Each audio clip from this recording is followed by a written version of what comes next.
Fason Radyo. Merhaba değerli dinleyicilerimiz. Bugün 10 Kasım 2025 Pazartesi. Bakü Stüdyosu'ndan herkese merhaba. Fason Radyo'da Azerbaycan'dan Haberler programına hoş geldiniz. Ben Özlem. Ben de Ali. Bütün dinleyicilerimizi salamlayıram.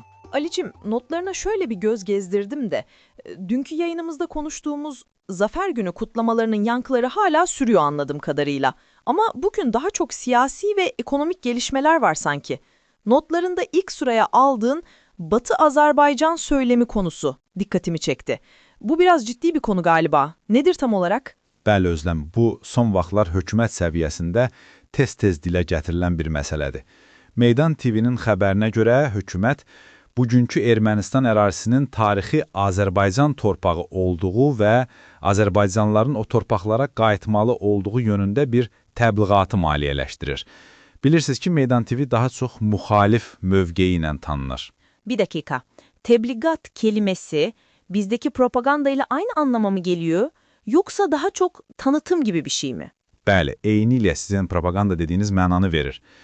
Prezident İlham Əliyev də Çar Rusiyası dövrünün xəritələrinə əsaslanaraq, indiki Ermənistandakı bir çox yer adının Azərbaycan mənşəli olduğunu deyir. Anladım. Yani tarihi haritalar üzerinden bir hak iddiası bile getiriliyor. Peki bu gerilimi artırmıyor mu? Zaten hassas bir süreç var. Əlbəttə, bu məsələdə fərqli baxışlar var.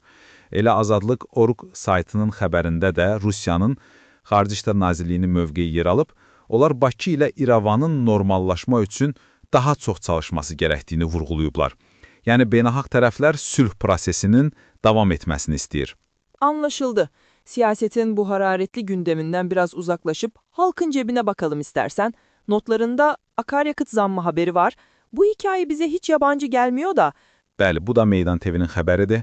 2026-cı ilin büdcə layihəsində benzin, dizel və maye qaza tətbiq edilən yol vergisinin artırılması planlaşdırılır. İqtisadçılar deyir ki, bu artım yanacağın qiymətini ən azı 10 qəpik bahalaşdıracaq. 10 gepik. O bizim kuruş gibi bir şey mi Ali? Bəli, eynilə.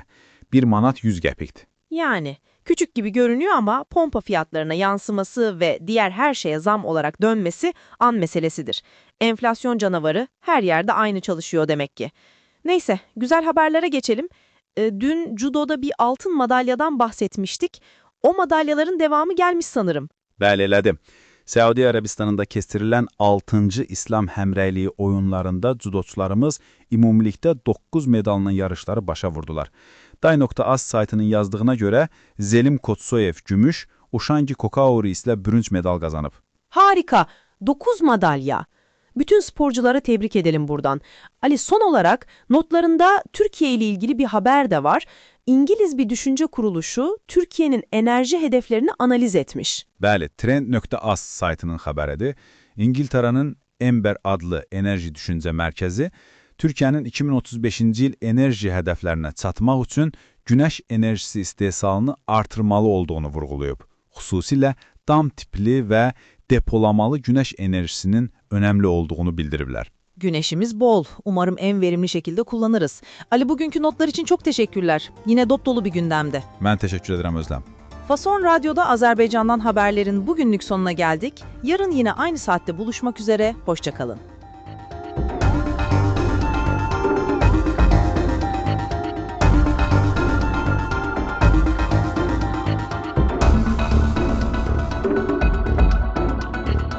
Fason Radyo.